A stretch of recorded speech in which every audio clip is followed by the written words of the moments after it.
Joining me now is Reed Duchscher, founder and CEO of Night Media. I've been lucky in my career. I went from Dude Perfect to MrBeast, represented MrBeast for almost 7 years. And we accomplished a lot in that tenure that I represented him. So So I who's going to think be the that next MrBeast? That's the question. I don't know if it's possible in today's YouTube to break through like Jimmy did. I think the algorithms don't allow someone to break through all the noise. They kind of feed content, the type of content that people want to watch. Where Jimmy and I figured out how to get hundreds of millions of views on a single video. So I think the next Mr. Beast is not going to come from YouTube. I think maybe it comes from Twitch, maybe it comes from some other place. Kai Cenat obviously has done a very good job on Twitch, and we've seen that career grow.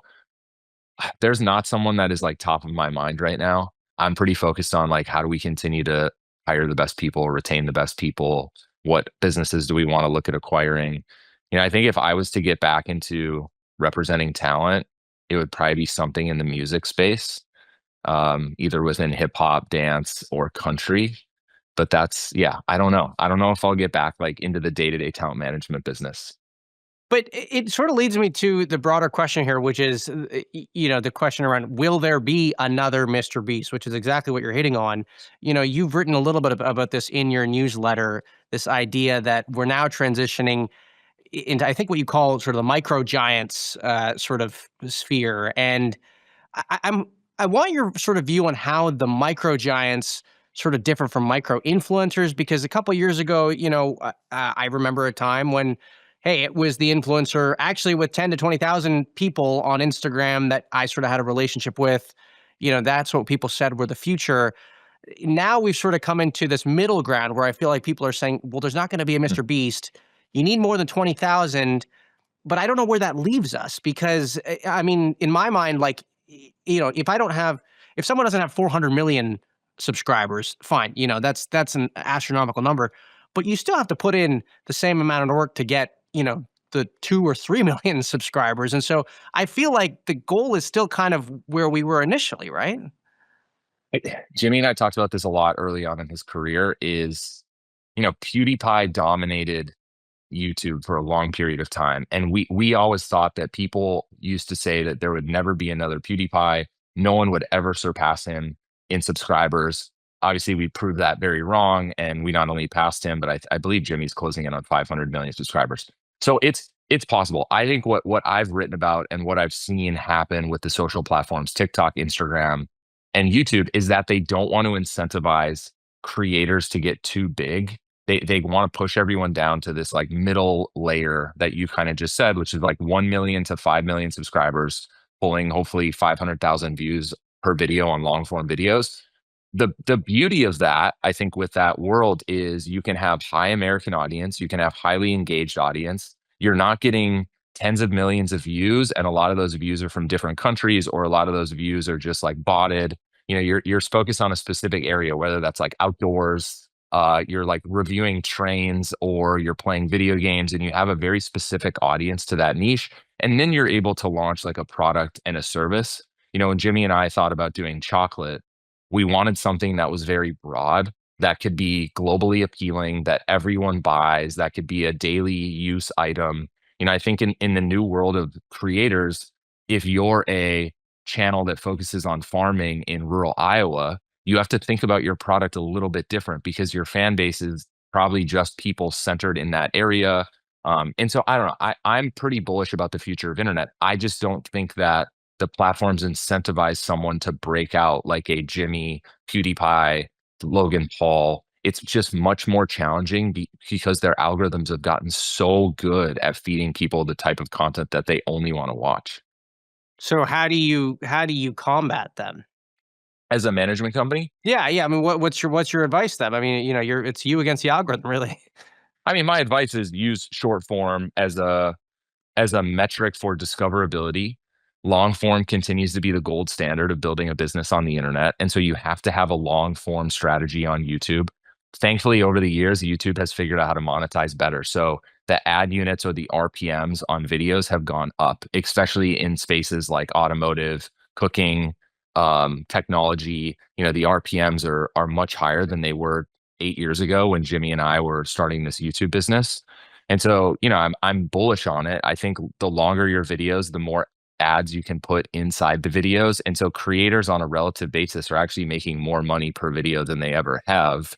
And so that's where we've been focused, is like, how do you just continue to help creators grow, build production companies, hire editors, hire cameramen, make greater videos. I just think the days of a creator getting 15 to 20 million views per video on YouTube is so difficult. And if you just look back 3 years ago, there's a lot of creators pulling 10 million views a video.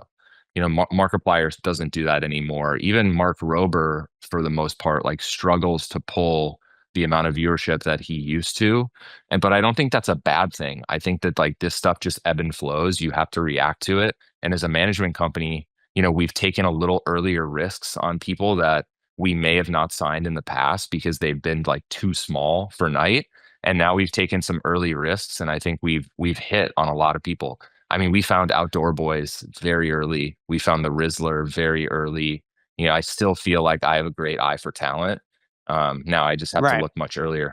Let me ask you one quick question about another article you wrote, which was about the intersection between the creator economy and Hollywood. And look, we have seen these worlds mix more and more. We've seen Hollywood celebrities get more and more into podcasting, which is a space that you're very closely involved in.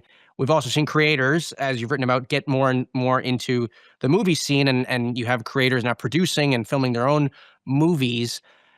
I wonder how you think about, which one is the harder transition. And I think the answer really is creators getting into Hollywood, because, I mean, Hollywood stars, they launch podcasts, every month, it seems, and they really catch on. And yet it still feels like creators are fighting an uphill battle to get legitimacy in Hollywood. And I wonder what the challenges are you think that you're seeing. Well, creators breaking into Hollywood is challenging because they're still gatekeepers, right? The beauty about YouTube with a traditional actor, actress, musician crossing over into the internet is there's no gatekeepers. Like you can create your own channel, own your IP. You have creative final say. Like you can do everything you want to do. You don't have to sell something to a studio. You don't have to take a casting director out to 15 dinners to get them to put you in their next series. There's not any of that. And so I think the transitions, I don't know which one is more difficult. I just know they're very different. Like a lot of creators now are signing Netflix deals. They're getting announced every single week. It seems like Netflix is working with a new creator, but it's taken a long time for us to get here.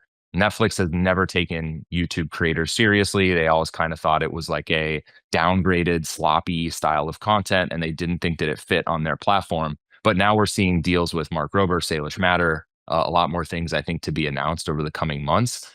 But I do think it's a harder transition to get into Hollywood just because of that nature of you have to impress people. There are gatekeepers. It's a much more challenging world to get in.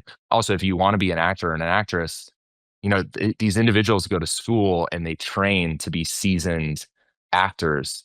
I think a lot of creators in the past had thought that they could just make that transition easily because they were a content creator. It's not as easy as you think. It's very hard.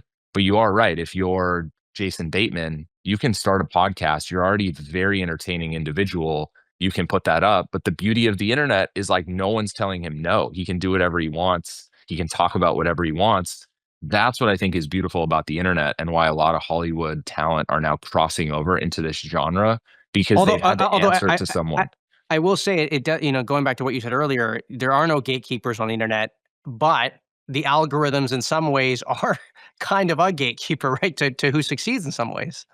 Yeah, in some ways. I think in podcasting less, there's really Right. no discoverability on Apple and Spotify. You have to promote and then people have to go watch it. But yeah, you have to understand the algorithm to make a good video. You have to understand retention. You have to understand thumbnails. It is a craft that they all have to learn. And I think a lot of individuals, The Rock had a YouTube channel at one given point in time. And, I think they just struggled with cadence and consistency. I actually don't think it was a problem of like coming up with ideas and making good videos. Like everyone watched the videos that The Rock uploaded.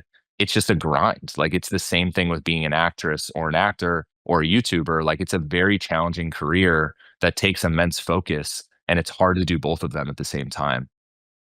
Great. Well, Reed, I want to thank you for coming on. That is Reed Duchscher, CEO and founder of Night Media here on TI TV.